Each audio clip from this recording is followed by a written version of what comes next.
Hello dear students, welcome back to my YouTube channel. I hope आप सभी अच्छे होंगे, मैं भी अच्छा हूँ। तो डियर स्टूडेंट्स, आज हम हिंदी का अंतिम पार्ट 4 लाए हैं। तो डियर स्टूडेंट्स, आशा करता हूँ आपने अन्य 3 पार्ट भी पढ़े होंगे। तो आज मैं आपको हिंदी का 4th पार्ट अर्थात अंतिम पार्ट स्टार्ट कराता हूँ। तो आज का पहला टॉपिक है कि भारत में भाषा परिवार को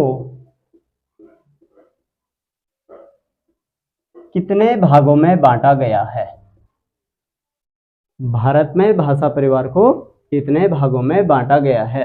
तो आपने ध्यान रखना है, मूल रूप से इसे 4 भागों में बांटा गया है। क्लियर?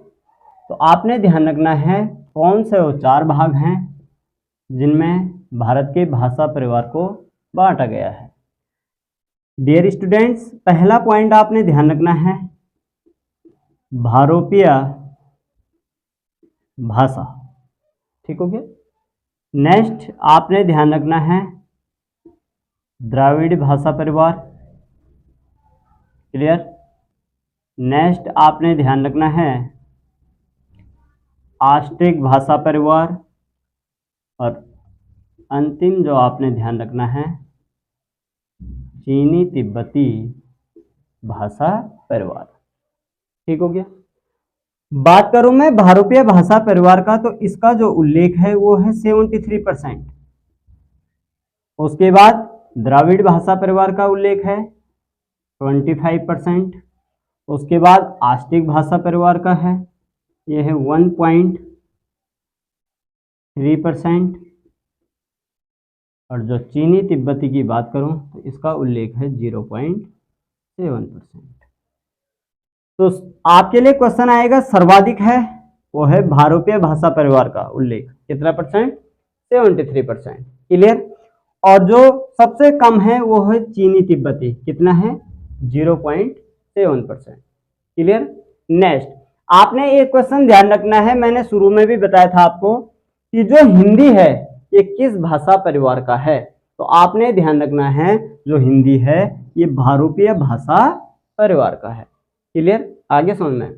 अब जो नेक्स्ट आगे जो सिलेबस जुड़ेगा आपके पास, आपने ध्यान रखना है अब आपके लिए जो एक नया भाषा परिवार जुड़ने वाला है जो है 5वां भाषा परिवार।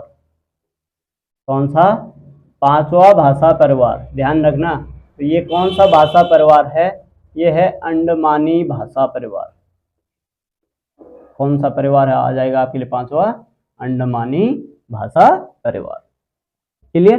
तो डियर स्टूडेंट्स, आपने ध्यान रखना है कि हिंदी किस भाषा परिवार का है। तो आपने ध्यान रखना है भारोपीय भाषा परिवार का। क्लियर? तो आपने ये पॉइंट ध्यान रखना है, इनके परसेंटेज पूछे जाते हैं, किसका उल्लेख कितना है। भारत में जो सर्वाधिक बोले जाने वाली भाषा है वो कौन सी है? ठीक हो गया। तो आपने ध्यान रखना है सर्वाधिक जो बोली जाती है भारत में वो बोली जाती है क्या? हिंदी। उसके बाद बांग्ला, उसके बाद मराठी, उसके बाद तेलुगु, और उसके बाद ध्यान रखना आपने तमिल बोली जाती है। ठीक हो गया। एक क्रम ध्यान रखना है आपने। ठीक हो गया कि भारत में सर्वाधिक हिंदी बोली जाती है, उसके बाद बांग्ला, उसके बाद मराठी, उसके बाद तेलुगु, और उसके बाद तमिल बोली जाती है। क्लियर? एक शब्द आया था आपके पास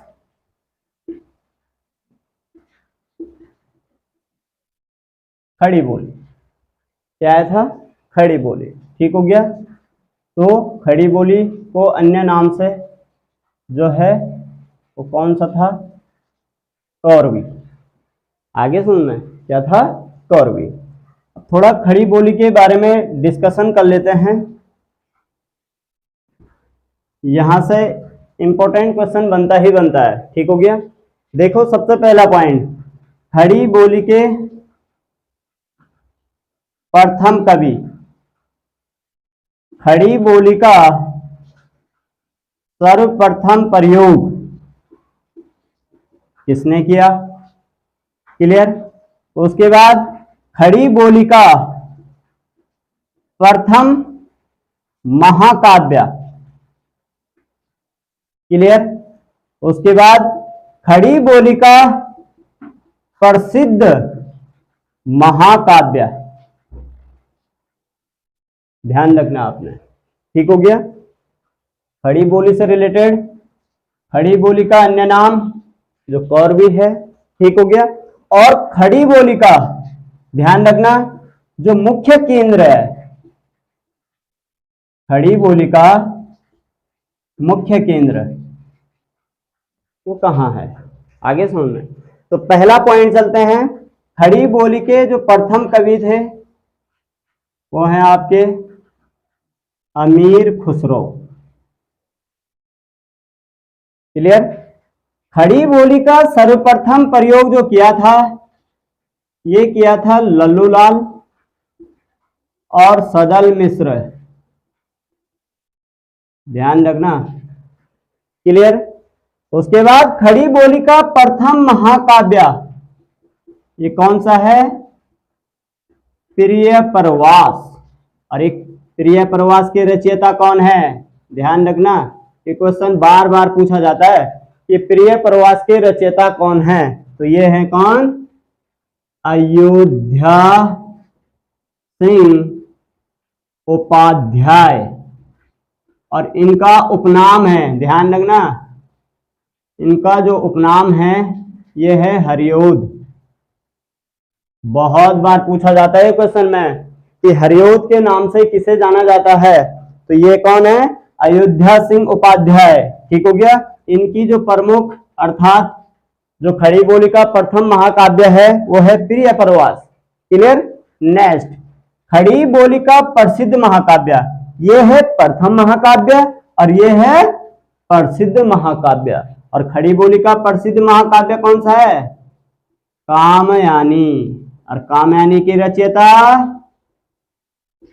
जयशंकर प्रसाद। कौन है, जयशंकर प्रसाद। क्लियर। और खड़ी बोली का जो मुख्य केंद्र माना जाता है वो माना जाता है आपका यूपी अर्थात उत्तर प्रदेश। ठीक हो गया। उत्तर प्रदेश का कौन सा भाग, जो आपका मेरठ है सर्वाधिक। ठीक हो गया। और अगला पॉइंट आपने ध्यान रखना है हरियाणा। ठीक हो गया। ये इसके मुख्य केंद्रों में से एक माने जाते हैं खड़ी बोली। ठीक हो गया। तो आपने ध्यान रखना है खड़ी बोली से रिलेटेड जो क्वेश्चन बनते हैं। ठीक हो गया। तो आपने डिटेल से नोट कर लेना। क्लियर। अब चर्चा करते हैं थोड़ा अमीर खुसरो पे, क्योंकि यहां से क्वेश्चन बनते ही बनते हैं। क्लियर। ध्यान रखना है आपने अमीर खुसरो से कैसे क्वेश्चन बनते हैं। पिछली बार फॉरेस्ट गार्ड में अमीर खुसरो से क्वेश्चन बना था, तो आपने ध्यान रखना है वो क्वेश्चन कौन सा था। ठीक हो गया। तो जो खड़ी बोली के मैंने कहा जो प्रथम कवि थे, ठीक हो गया, वो कौन थे, अमीर खुसरो। ठीक हो गया। सबसे पहले बात चलते हैं जन्म पे। अमीर खुसरो का जो जन्म होता है ये होता है 1253 ईस्वी में। कब होता है, 1253। ठीक हो गया। और कहाँ होता है, ये होता है एटा। कहाँ होता है, एटा जनपद।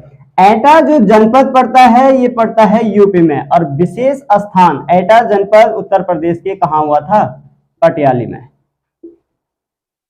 ध्यान रखना। ठीक हो गया। जन्म 1253। ठीक हो गया। उसके बाद बात करते हैं मृत्यु की। मृत्यु हुई इनकी 1325 ईस्वी में। कब हुई, 1325। ठीक हो गया। उसके बाद इनके पिता का नाम, पिता का नाम था सैफुद्दीन खुसरो।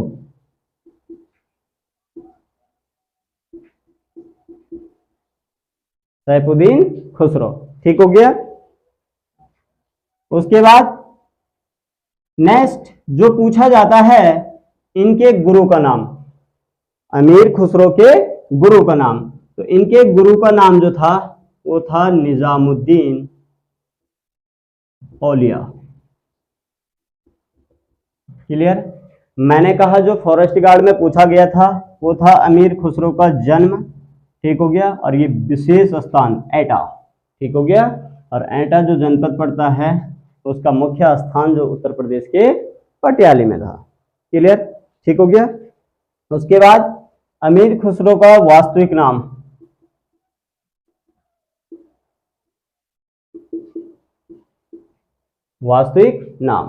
वास्तविक नाम क्या था इनका?